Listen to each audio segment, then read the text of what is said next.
Magandang araw mga kaibigan.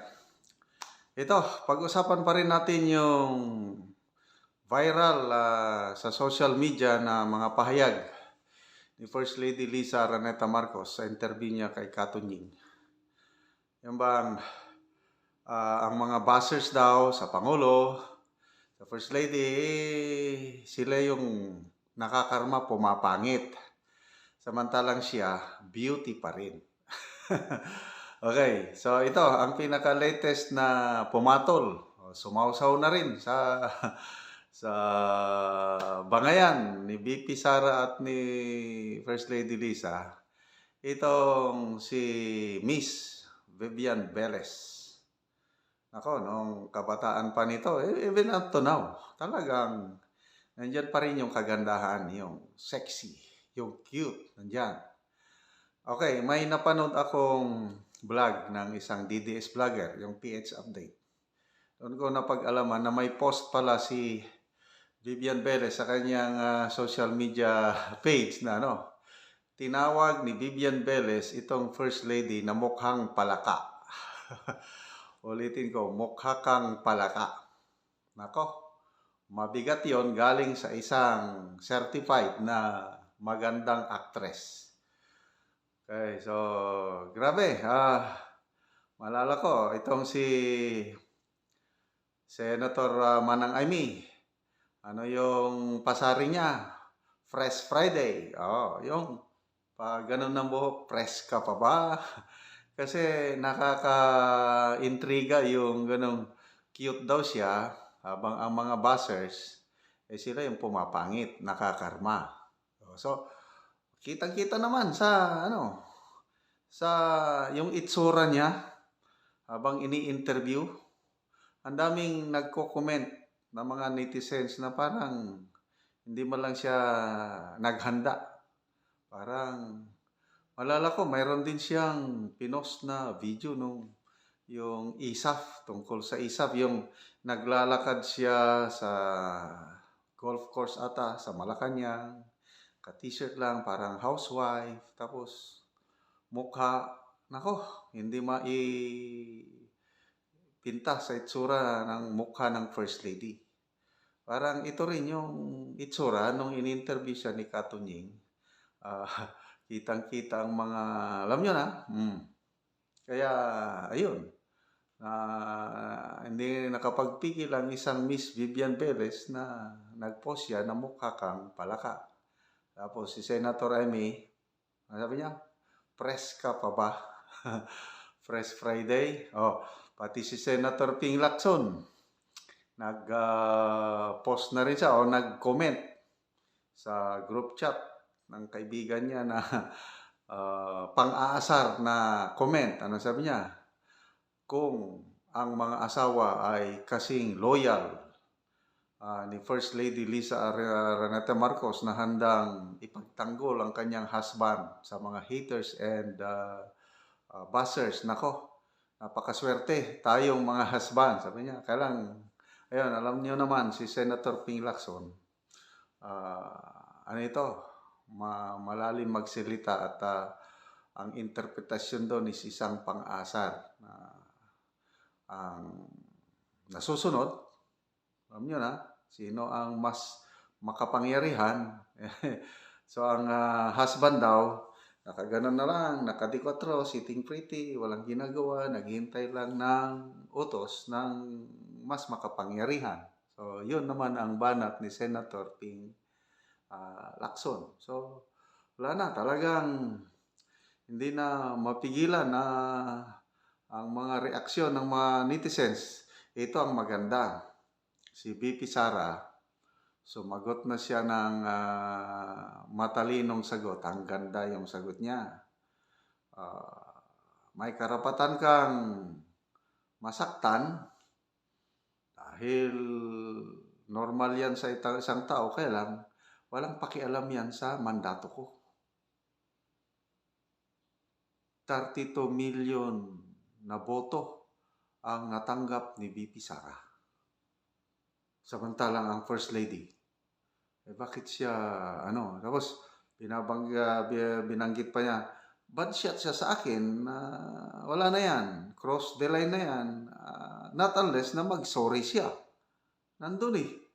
Kalagay doon, mag-sorry. Ano ba yan? Sino ba talaga ang namumuno? Sino ba ang may mandato? Ang presidente, 31 million. Yan, may mandato. Ang VP Sara, pinakamataas, 32 million. Eh bakit? How dare na tapang na bad shot ka sa akin, mag-sorry ka. Nako, mag-sorry ka dyan. Baka mamaya matulad ka sa, alam niyo naman, nung nangyari sa Davao, nung mayor pa, sinapak, nilaparo niya ang ano. Ay, nako. So, instead na nakatulong, kasi ang purpose ng interview na yun sa nakikita ko is para magpaliwanag na sana tumigil na ang pagbabatikos sa Pangulo. Kaya, how can you love your country if you do not love the President?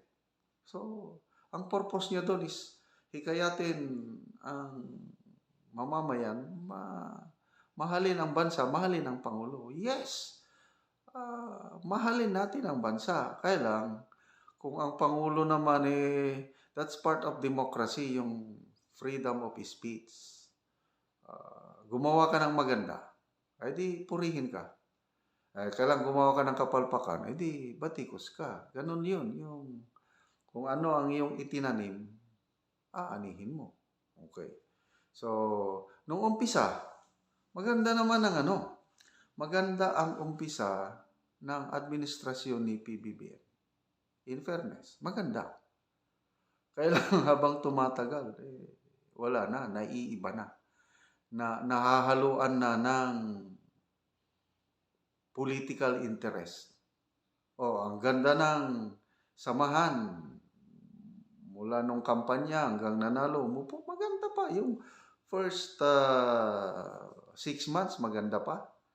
Kaya lang, later on, papansin mo, wala na yung mga appointees, mga dilawan naman. Karamihan namang nakaupo. Akala natin noon, tapos na ang papel ng mga dilawan. Kaya lang, unti-unti, nakabalik ang mga dilawan. Tapos, unti-unti, lumalabas na yung instead na bayan, babangon, muli. Yun ang kampanya Ang pangarap nyo, pangarap ko. Magkakaroon ng maraming trabaho. Ibababa natin ang presyo ng bigas, 20 pesos per kilo. Ang daming mga pangako. So, nasaan na yung mga pangako? Gumaan ba ang buhay ng sangkatauhan, lalo na yung nasa laylayan? Gumaan ba ang buhay o lalong humirap? Okay, sa mga surveys, lahat ng survey groups, pare-parehas ang resulta na dumarami ang bilang ng mga pobre, dumarami ang incidence ng nagugutom na mga Pilipino. So, tapos, makita mo ang Pangulo, biyahe ng biyahe. Spending billions of pesos, pera ng taong bayan. Naghirap ang tao, samantalang Pangulo, walang pakundangan ang paggastos ng pera ng taong bayan sa mga biyahe na maghikayat ng mga foreign investors. Nasaan ang mga foreign investors? Kung mayroon man, kakaunti. Nasaan ang mga trabaho? Dumarami ba ang trabaho? Tanungin niyo ang Philippine Statistics Authority. This year, January of 2024, kitang-kita sa data, nawalan ng 1.4 million jobs. So, tapos ang presyo ng mga bilihin, pataas ng pataas. Tapos, anong inuuna? Charter chains. Anong purpose? Para guminhawa ang buhay ng Pilipino, ay huwag niyong lukuhin ang taong bayan. Bistado na ang purpose is palitan ang sistema ng gobyerno from presidential, maging parliamentary, para tuloy-tuloy ang panunungkulan nila. Yun po ang mga dahilan na bumabatikos ang mga dating supporters. Ayan, si Vivian Velez, Marcos loyalist yan. Si Maharlika, Attorney Rodriguez, mga diehard ano na ngayon. Sila na ang nangunguna sa pagbatikos ng gobyernong ito dahil nakikita ang hindi magandang ginagawa. Kaya sa ating pamahalaan ngayon, administrasyon, sana may pagkakataon pa. May remaining 4 years pa. Dalangin ng taong bayan is sana gamitin pa yung remaining 4 years para maiahon sa kahirapan ang sangkatauhang Pilipino para huminto na ang pagbatikos. Kailan kung hindi magbago, di tuloy-tuloy ang batikos, tuloy-tuloy na masasaktan ang Pangulo at ang unang ginang, that's part of democracy.